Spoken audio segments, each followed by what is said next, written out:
Bismillahirrahmanirrahim. Students, my name is Ahmed Nadeem and I am your teacher for statistics. Chapter number 11 sampling techniques and sampling distribution हम लोग study कर रहे हैं और last कुछ lectures में हमने बड़ी इंपॉर्टेंट टर्म्स और टर्मिनोलॉजीज़ को अंडरस्टैंड किया। आज भी हम थ्योरेटिकल पोर्शन को ही डिस्कस करेंगे और ये देखेंगे कि मज़ीद हमारे पास क्या कॉन्सेप्ट्स हैं। तो चलिए बोर्ड की तरफ और अपने कॉन्सेप्ट्स को क्लियर करते हैं। Sampling techniques and sampling distribution, ये जो टॉपिक है सैम्पलिंग से रिलेटेड है। ये आप पिछले कुछ लेक्चर्स में अंडरस्टैंड कर चुके हैं, लेकिन अब तक जितना हमने अंडरस्टैंड किया है उसमें कुछ स्ट्रक्चर बिल्टअप होता है। एक यूं कह लीजिए एक फ्लो चार्ट बनता है जो आपको अब तक जितनी भी अंडरस्टैंडिंग्स हैं जो आप कर चुके हुए हो आपको समझने में आसानी हो जाएगी। तो देखिए क्या था कि हमने सबसे पहले पॉपुलेशन को स्टडी किया।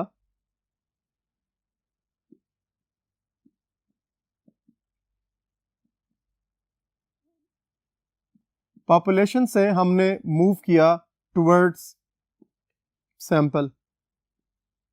हमने ये चीज अंडरस्टैंड की कि पॉपुलेशन क्या है, totality of units, aggregate of subjects of study. ठीक है, अब एक जिसको हमने लार्ज ग्रुप भी कहा था, यानी ये एक लार्ज ग्रुप होता है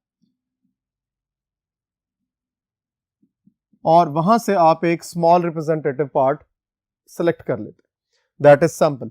अब यहां दरमियान में जरा गौर करना है आपने कि पॉपुलेशन के एलिमेंट से जब हम शिफ्ट करते हैं सैंपल्स की तरफ तो दरमियान में एक पूरा प्रोसीजर है जिसको हमने कहा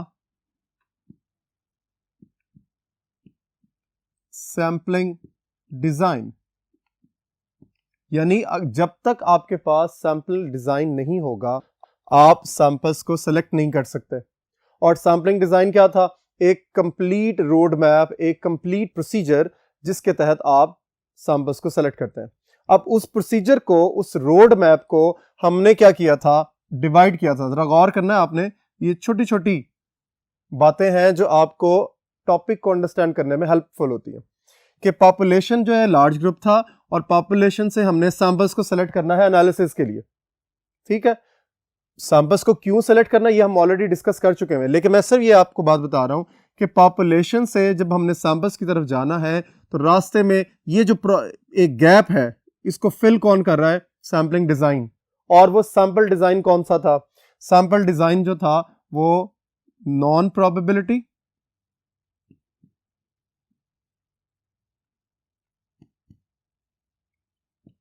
और प्रोबेबिलिटी सैंपलिंग था।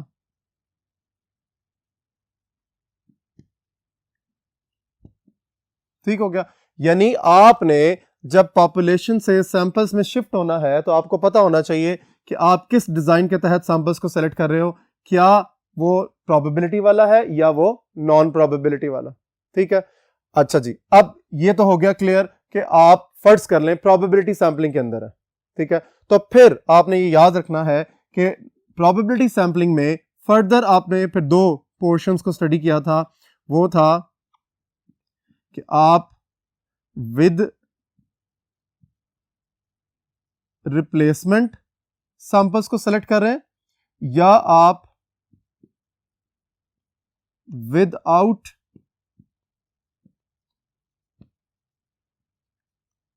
रिप्लेसमेंट सैंपल्स को सेलेक्ट कर रहे हैं।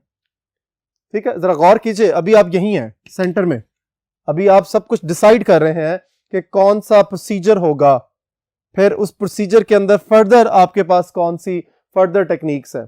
यानी जब आपने ये देख लिया कि विद रिप्लेसमेंट या विदाउट रिप्लेसमेंट में से हमने सेलेक्ट कर लिया है, देन फिर आप आगे पहुंचेंगे और अपने सैंपल्स को कलेक्ट करेंगे। ठीक है, सो इस पर्टिकुलर प्रोसीजर को माइंड के अंदर रखना है कि सैंपलिंग डिजाइन के बगैर आप सैंपल्स को सेलेक्ट नहीं कर सकते।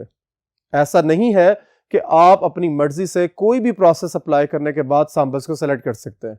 यानी मैंने अगर average height of students calculate करनी है तो मुझे पॉपुलेशन के बारे में कंप्लीट आइडिया होने के बावजूद मुझे सैंपल्स को सेलेक्ट करने की एक कंप्लीट टेक्निक और कंप्लीट प्रोसीजर पता होगा, देन मैं फिर सैंपल्स को सेलेक्ट करूंगा और फिर फर्दर उसका एनालिसिस आगे की तरफ लेके जाऊंगा। बोर्ड नंबर 2 की तरफ चलते हैं और मजीद कॉन्सेप्ट्स को क्लियर करते हैं। Simple random sampling, last lecture में आपने ये स्टडी किया था कि जो सैम्पलिंग डिजाइन है उसकी जो टाइप्स कह सकते हैं या उसके जो पाथ्स हैं वो दो तरह के हैं, रैंडम सिंपल रैंडम सैम्पलिंग जो कि प्रोबेबिलिटी सैम्पलिंग में आती है, और इसके अलावा नॉन प्रोबेबिलिटी सैम्पलिंग जिसमें हमने फर्दर कुछ टेक्निक्स पढ़ी थी, जिसमें अगर आपको याद हो तो उसमें कन्वीनियंस सैम्पलिंग थी, स्नोबॉल थी, ठीक है, जजमेंटल थी, यानी डिफरेंट टाइप्स थी। अब हम प्रोबेबिलिटी सैम्पलिंग के अंदर मूव कर रहे हैं और देखने लगे हैं कि सिंपल रैंडम सैम्पलिंग क्या चीज है, क्योंकि प्रोबेबिलिटी सैम्पलिंग की भी हमने 4 डिफरेंट फेजेस या टाइप्स पढ़ी थी, उसमें से नंबर 1 थी आपकी सिंपल रैंडम सैम्पलिंग। ठीक है, सिंपल रैंडम सैम्पलिंग क्यों इंपॉर्टेंट है और सबसे ज्यादा फोकस इसका हम लोग इसके ऊपर करते हैं, इसको आपको आइडिया हो जाएगा जैसे जैसे हम आगे की तरफ मूव करेंगे, तो आप इसको बिल्कुल क्लियरली माइंड के अंदर रखेंगे कि ये क्यों इतनी ज्यादा इंपॉर्टेंट है। तो सिंपल रैंडम सैम्पलिंग क्या है? इज अ प्रोसीजर जिसमें हम n यूनिट्स सैंपल्स के सेलेक्ट करते हैं। ये स्मॉल n है, याद रखना है आपने कि स्मॉल n रिप्रेजेंट किया जाता है फॉर सैंपल्स, यानी सैंपल्स के यूनिट्स को सेलेक्ट किया जाता है कहां से? पॉपुलेशन के यूनिट्स में से, जो कि कैपिटल N है, और इसमें एक रेंज भी गिवन है, आपको याद रखना है आपने कि स्मॉल n यानी जो सैंपल के यूनिट्स हैं वो 1 से लेकर कैपिटल N तक जाएंगे, यानी ये आपकी पूरी पॉपुलेशन है। This is your population.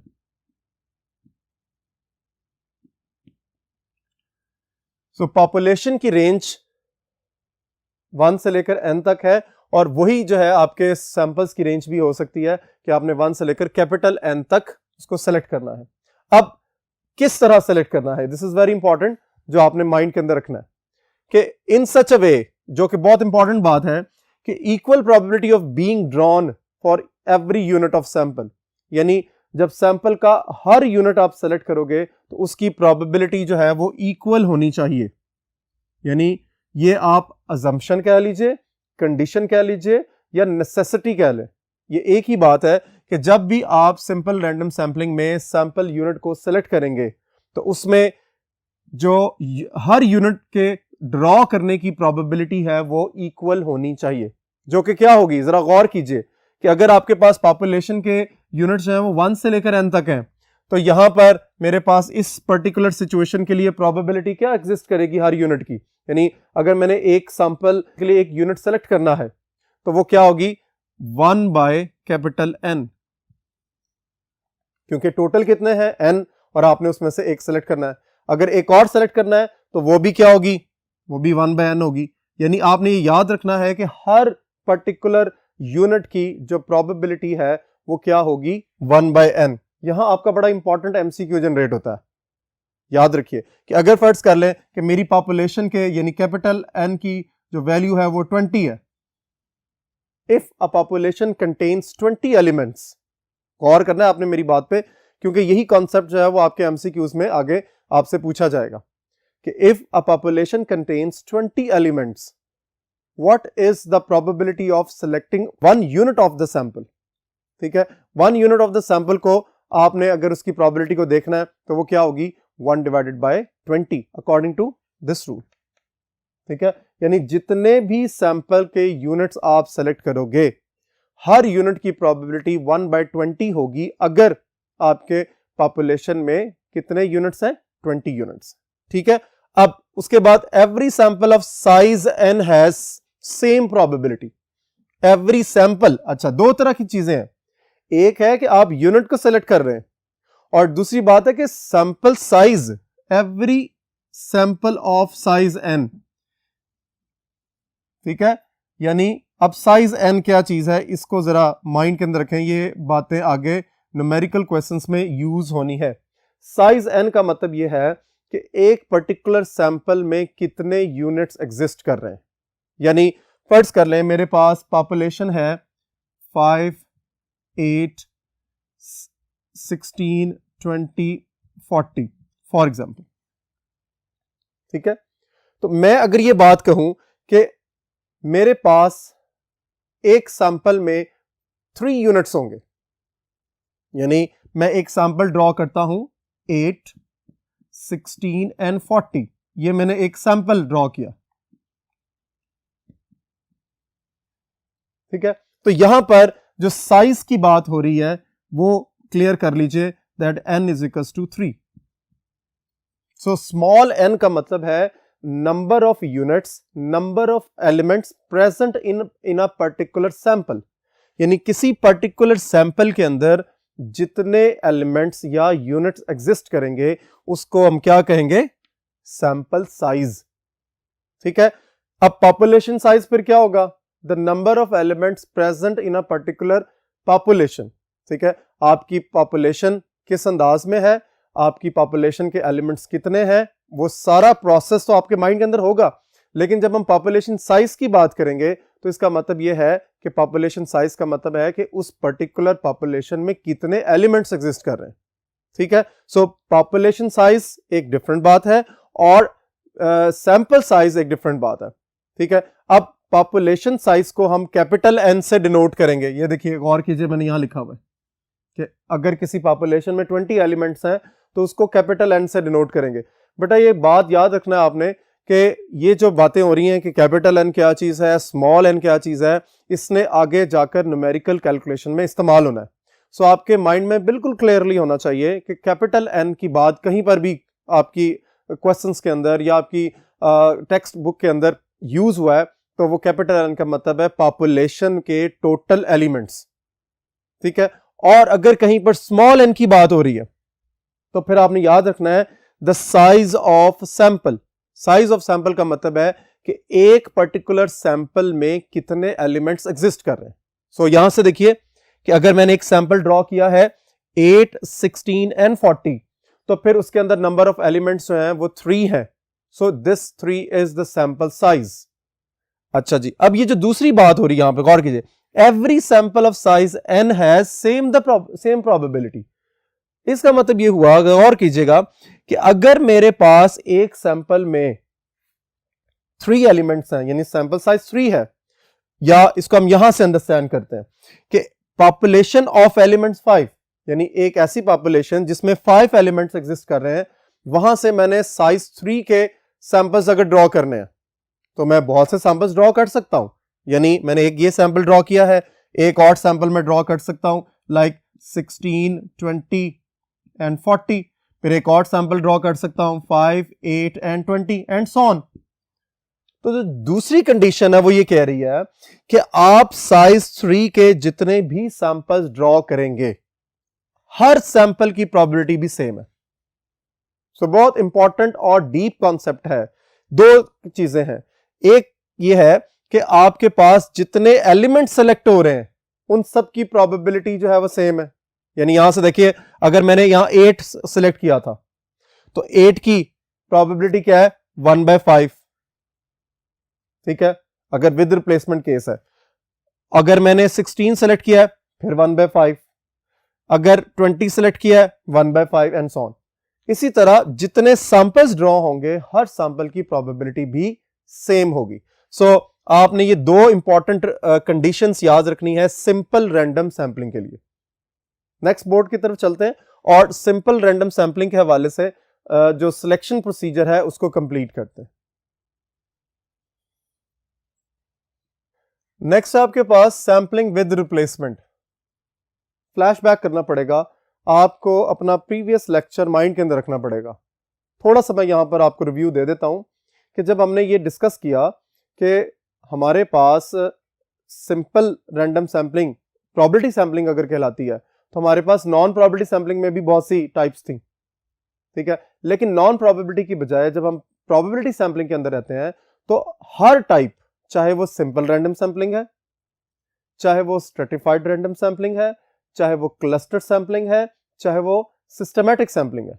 अभी हमने बाकी टाइप्स को तो डिस्कस नहीं किया, लेकिन अभी मैंने सिर्फ उनका रिव्यू दे रहा हूं कि इन चारों के हवाले से जब भी हमने सैंपल्स को सेलेक्ट करना है तो हमारे पास फर्दर जो टेक्निक है वो है विद रिप्लेसमेंट केस और विदाउट रिप्लेसमेंट केस, ठीक है। यानी विद रिप्लेसमेंट में हम सैंपल्स को सेलेक्ट करेंगे और विदाउट रिप्लेसमेंट में, ये ऑलरेडी बात डिस्कस हो चुकी हुई है कि विद रिप्लेसमेंट का क्या मतलब है और विदाउट रिप्लेसमेंट का क्या मतलब है। लेकिन अब यहां पर मैं ये कह रहा हूं कि जब हम सिंपल रैंडम सैंपलिंग के अंदर मौजूद हैं और हमने विद रिप्लेसमेंट में सैंपल्स को सेलेक्ट करना है, तो टोटल सैंपल्स कैसे आएंगे ये डिस्कस करने लगे हम। सो ये आपने अब याद रखना है, total samples is equal to capital N raise to power small n। अब कैपिटल N को हम डिस्कस कर चुके हैं कि इज अ पॉपुलेशन नंबर, ठीक है, यानी total elements of the population. और स्मॉल n को हम डिसाइड कर चुके हुए हैं, बता चुके हुए हैं या पढ़ चुके हुए हैं, अंडरस्टैंड कर चुके हुए हैं कि दैट इज सैंपल साइज, यानी एक सैंपल में कितने एलिमेंट्स एग्जिस्ट कर रहे हैं वो सैंपल साइज कहलाता है। सो अब यहां पे फॉर एग्जांपल मैं ये बात कर रहा हूं कि अगर एक पॉपुलेशन में 10 एलिमेंट्स हैं, पॉपुलेशन का मतलब है कि कैपिटल N इज 10, और हमने जो सैंपल सेलेक्ट करना है स्मॉल n साइज के हवाले से वो 2 है, तो फिर इस केस के अंदर आपके जो टोटल सैंपल्स जनरेट होंगे,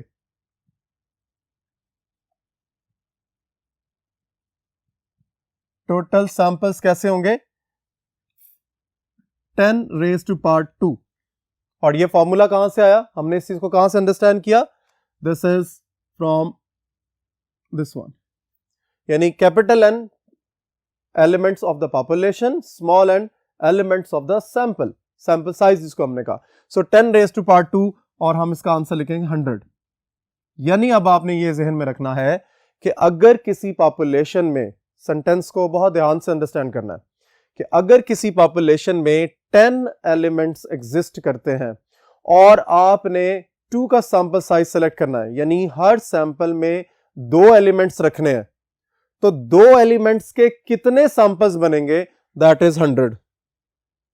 ठीक है, इसी तरह मैं चेंज करता हूं, अगर फर्ज कर ले मैं कैपिटल N की जगह पर कहता हूं कि जी मेरे पास 8 है जी फॉर एग्जांपल, ठीक है, और स्मॉल n मेरे पास 2 है, तो फिर क्या होगा आंसर, 8 रेज टू पावर 264। यानी एक ऐसी पॉपुलेशन जिसमें 8 मेंबर्स एग्जिस्ट करते हैं और आपने उस पॉपुलेशन में से सैंपल्स को सेलेक्ट करना है, और वो सैंपल्स में हर सैंपल के अंदर 2 एलिमेंट्स हैं, तो टोटल सैंपल्स 2 एलिमेंट्स वाले कितने बनेंगे, 64। ठीक है जी। अब थोड़ा सा और हम इसको मजीद एनहांस करते हैं कि एक पॉपुलेशन में मेरे पास फॉर एग्जांपल 10 ही एलिमेंट्स है, लेकिन मेरा सैंपल साइज चेंज होकर 3 हो जाता है। 3 का मतलब क्या है कि हर सैंपल के अंदर 3 एलिमेंट्स होंगे, तो फिर मेरे पास टोटल सैंपल्स कितने बनेंगे, 10 रेज टू पावर 3 यानी 1000 सैंपल्स बनेंगे, और हर सैंपल के अंदर एलिमेंट्स की तादाद कितनी होगी, 3। ठीक है जी। अब आगे चलिए, सैंपलिंग विदाउट रिप्लेसमेंट, यानी आप सिंपल रैंडम सैंपलिंग के अंदर हैं और विदाउट रिप्लेसमेंट टेक्निक के तहत आपने सैंपल्स को सेलेक्ट करना है, तो टोटल सैंपल्स कितने होंगे, या वो हमें कैसे पता चलेगा, टोटल सैंपल्स वो क्या होगा, capital N P small n, P stands for permutation. ये परम्यूटेशन आप लोग पढ़ चुके हुए,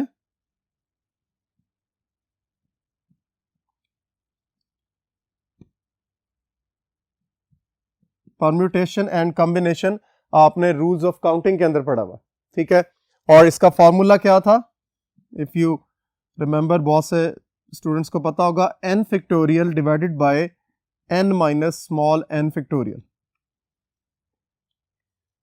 ठीक है, अच्छा जी। अब आप यहां पे भी एक एग्जांपल के तहत इसको देख लेते हैं कि हमारे पास एक पॉपुलेशन है जिसमें एलिमेंट्स की तादाद, पॉपुलेशन के अंदर एलिमेंट्स की तादाद 5 है, ठीक है, और हमने हर सैंपल के अंदर 2 एलिमेंट्स को रखना है, ठीक है, यानी हर सैंपल में 2 एलिमेंट्स हो, टोटल पॉपुलेशन के जो एलिमेंट्स हैं वो 5 हैं, तो फिर टोटल सैंपल इस केस में क्या होंगे जी, विदाउट रिप्लेसमेंट केस में टोटल सैंपल्स कितने बनेंगे, that is 5p2 and that is equals to 5 factorial divided by 5 -2 factorial, और इसको जब हम सिंप्लीफाई करते हैं तो देखिए 5 फैक्टोरियल ओवर 3 फैक्टोरियल, तो इसका आंसर आ जाएगा 20।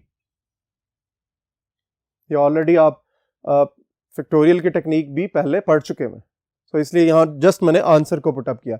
अब जरा गौर कीजिए, थोड़ा सा माइंड के अंदर लाएं कि अगर यही सिचुएशन हमारे पास होती विद रिप्लेसमेंट केस के अंदर, तो हमारा आंसर क्या होना था, 5 रेज टू पावर 2, और उसका आंसर है 25। यानी आप देखिए कि टेक्निक को चेंज करने से number of total samples change हो जाएंगे। अगर विद रिप्लेसमेंट केस में यही सिचुएशन है, यानी टोटल एलिमेंट्स पॉपुलेशन के 5 है, आपने सैंपल्स 2 सेलेक्ट करने हैं, साइज 2 के हवाले से देखने हैं, तो टोटल सैंपल्स की तादाद 25 बनेगी।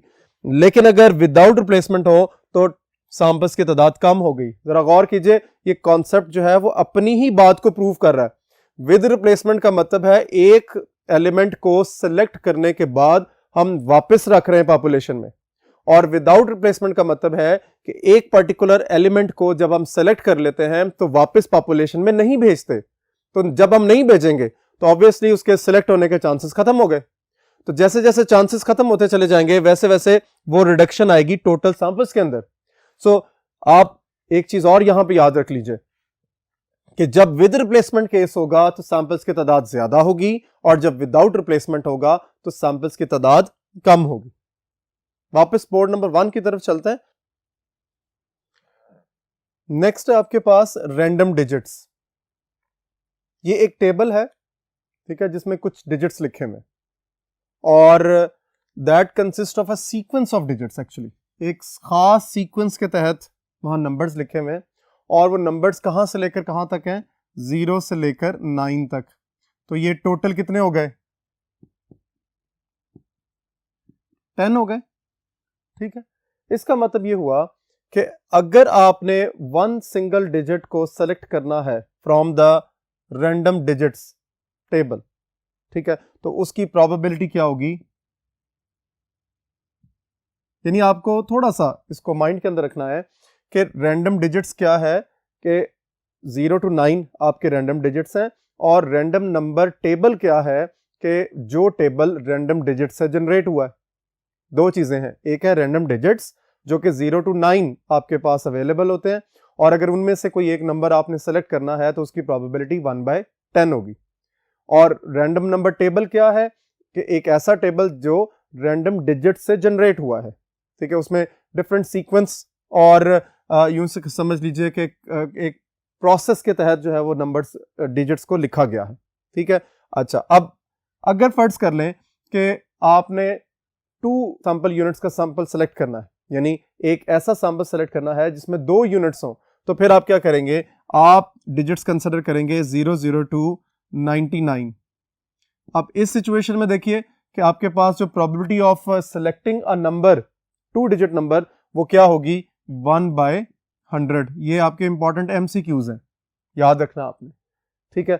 अगर आपने एक ऐसा सैंपल सेलेक्ट करना है कि जिसमें साइज 3 है, यानी 3 एलिमेंट्स हैं, तो फिर आप कौन से नंबर्स को कंसिडर करोगे, 000 to 999। इस तरह इस सिचुएशन में आपके पास जो probability of selecting a sample है दैट इज 1/1000। इसी तरह ये प्रोसेस जो है वो आगे की तरफ मूव करता रहता है, चलता रहता है, और आपने जितने भी सैंपल साइज का आपने सैंपल लेना है आप easily according to the situation उसको सेलेक्ट कर लेते हैं, ठीक है। इसमें ये जो 000, 00 ये 0 है, ये है सिचुएशन के मुताबिक, यानी आपने कितने नंबर्स का कॉलम सेलेक्ट करना है to select a particular set of information जिसको हमने डिजिट्स कहा है, ठीक है। सो अगर 1 नंबर है तो 1/10, अगर 2 नंबर सेलेक्ट करने हैं तो 1/100, और अगर 3 नंबर्स आपने सेलेक्ट करने हैं तो वो क्या कहलाएगी, उसकी प्रोबेबिलिटी 1/1000। अच्छा, अब इसमें जितने भी नंबर सेलेक्ट करते हैं उनकी एग्जिस्टेंस या उनकी नॉन एग्जिस्टेंस वो इंडिपेंडेंट है एक दूसरे से, यानी ऐसा नहीं है कि एक सिचुएशन में आपने 539 एक नंबर सेलेक्ट किया है, 3 डिजिट नंबर, ठीक है, और किसी दूसरी सिचुएशन में आपने दोबारा आपके पास 539 आ गया, तो हरगिज ऐसा नहीं है कि इस पहले नंबर की वजह से वो 539 आया, या आपने अगर एक दफा में 539 सेलेक्ट किया है और दूसरी दफा में 538 आ गया है फॉर एग्जांपल, तो इसका मतलब ये हरगिज नहीं है कि ये 539 था इसलिए अगला 538 आ गया, क्योंकि रैंडम इंप्लाइज, यानी ये जो रैंडम हमने लिखा भी है word, implies that all of these digits, कौन से डिजिट्स, ये जो डिजिट्स आप सेलेक्ट कर रहे हैं जो कि सेम प्रोबेबिलिटी रखते हैं, ये मैंने ब्रैकेट में लिखा हुआ है कि हैव द सेम प्रोबेबिलिटी। देखिए 0 to 9 अगर एक नंबर सेलेक्ट करना है 1/10, इसीलिए लिखा गया सेम प्रोबेबिलिटी। अगर 00 to 99 अगर एक नंबर आपने सेलेक्ट करना है जो 2 डिजिट नंबर है तो उसकी प्रोबेबिलिटी 1/100 है। और अगर आपने 000 to 999 एक 3 डिजिट नंबर सेलेक्ट करना है तो उसकी प्रोबेबिलिटी क्या है, 1/1000। ठीक है, इसी वजह से ये ब्रैकेट में लिखा है have the same probability. Shows independence, independence किस चीज की,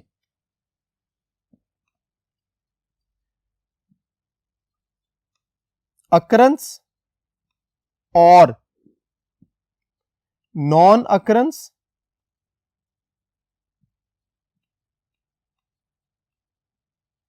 ऑफ वन टू अनदर। यानी आप एक नंबर से दूसरा नंबर अगर सेलेक्ट कर रहे हैं तो इसका मतलब हरगिज नहीं है कि उसकी एग्जिस्टेंस किसी की नॉन एग्जिस्टेंस की वजह से हुई है या किसी की नॉन एग्जिस्टेंस किसी दूसरे की एग्जिस्टेंस की वजह से हुई है। से दे ऑल आर इंडिपेंडेंट, जैसे कि मैंने आपको एग्जांपल यहां पर भी बताई है। So existence of one can not be responsible the existence of other. Also non-existence or non-occurrence of one digit is not responsible or is not possible, you can say, ठीक है, is the existence or non-existence of the other.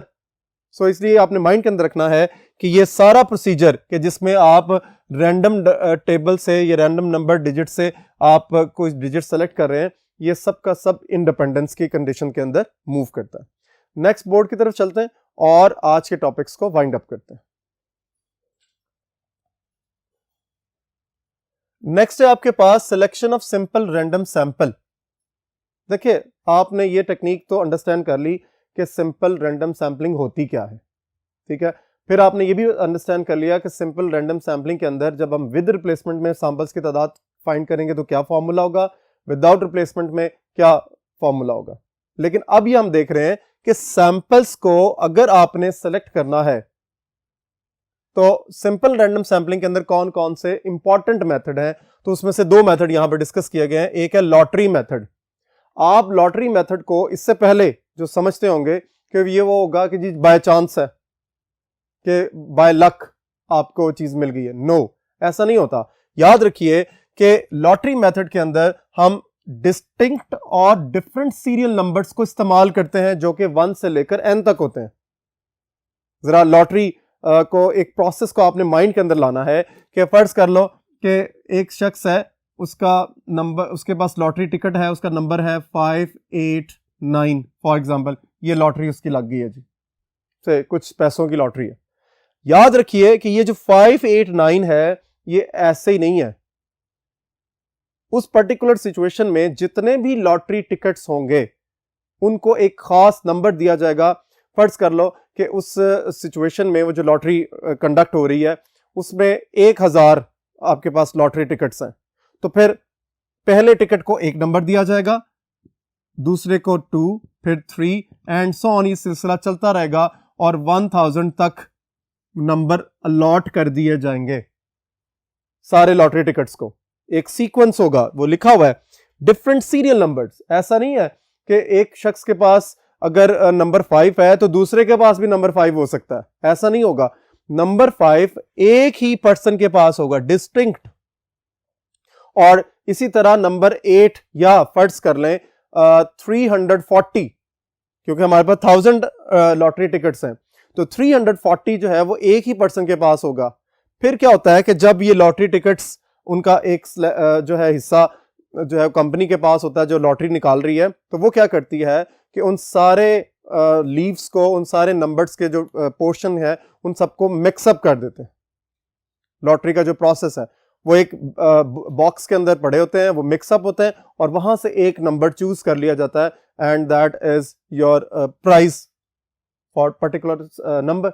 सो ये sequence है, एक mind के अंदर रखना है आपने। ऐसा नहीं होता कि वो जो है वो अपनी मर्जी से कोई ना कोई नंबर आ जाता है, पीछे एक पूरा डेटा होता है, पूरी सीक्वेंस जनरेट होती है। इसी तरह आपने लॉटरी मेथड के हवाले से व्हील भी देखा होगा कि आप कहीं फॉर एग्जांपल आउटिंग के लिए गए, वहां एक व्हील लगा था जी, वो व्हील को घुमाते हैं, ठीक है, और आप थ्रो करते हैं कोई नीडल और वो जिस नंबर पे जाके टच करती है, अगर वो नंबर आपके पास कहीं प्राइस के हवाले से अवेलेबल है तो आपको वो प्राइस मिल जाता है, ठीक है। अब इसी तरह फर्ज कर लें उसी व्हील के अंदर आपने 3 डिजिट्स लेने हैं, यानी आपने प्राइस देना है 3 डिजिट नंबर को। पहले 3 डिजिट नंबर सब लोगों को मिल चुके हुए, लेकिन अब जीतेगा कौन? 1 से लेकर आपके पास n तक नंबर्स हैं। अब होता क्या है कि फर्ज कर लें एक दफा व्हील को घुमाया और नीडल फेंकी, उसने हिट किया 5 को, 5 लिख लिया गया। अब 3 डिजिट चाहिए, तो फिर क्या होगा? व्हील को दोबारा घुमाया जाएगा, फिर हिट किया जाएगा, फॉर एग्जांपल वो आ गया आपका 3, फिर व्हील को घुमाया जाएगा और फिर उसको नीडल हिट की जाए, हो सकता है वहां पर आ जाए 1। तो 531 जो है वो 3 डिजिट नंबर आएगा। जिस पर्सन के पास वो नंबर अवेलेबल होगा वो आएगा और अपना प्राइस जो है वो रिसीव कर लेगा। सो ये लॉटरी मेथड जो है इस अंदाज में काम करता है। उसके बाद हमने सिंपल रैंडम सैंपल्स को अगर सेलेक्ट करना है तो दूसरी टेक्निक है यूजिंग रैंडम डिजिट्स। यानी अभी इससे पहले मैंने आपको रैंडम नंबर टेबल के हवाले से इंफॉर्मेशन दी थी, ये वही टेबल है जहां से आपने नंबर्स को सेलेक्ट करना है। अब उसमें जो है वो डिस्टिंक्ट और सैंपलिंग नंबर्स जो है वो 0 to n-1 होंगे, ये याद रखना है आपने। ये डिफरेंस है 1 to n and 0 to n-1, यानी उसकी जो रेंज है वो चूंकि हमने रैंडम नंबर टेबल के हवाले से देखनी है, वो रैंडम नंबर टेबल ऑलरेडी मैं इससे पहले प्रीवियस सेक्शन के अंदर उसको एक्सप्लेन कर चुका हूं। प्रीवियस बोर्ड पे मैंने अच्छे तरीके से आपको बताया है कि रैंडम नंबर टेबल क्या होता है। उसी कॉन्सेप्ट को माइंड के अंदर रखते हुए आपने याद रखना है कि जब हमने सिंपल रैंडम सैंपल सेलेक्ट करने हैं, यानी सैंपल्स को सिंपल रैंडम टेक्निक के तहत सेलेक्ट करना है, तो एक मेथड है लॉटरी मेथड और दूसरा है रैंडम डिजिट्स। और रैंडम डिजिट्स कहां से आएंगे? रैंडम नंबर टेबल से। होप आज का लेक्चर आपको यहां तक अच्छे तरीके से क्लियर हो गया होगा। अपने कॉन्सेप्ट्स को, अपनी थ्योरी के जो पोर्शन को अच्छे तरीके से रिवाइज करें ताकि आपकी प्रैक्टिकल इंप्लीमेंटेशन जो न्यूमेरिकल के अंदर आएगी उसको अच्छे तरीके से अंडरस्टैंड कर सकें। इंशाल्लाह नेक्स्ट लेक्चर में मुलाकात होगी। अल्लाह हाफिज।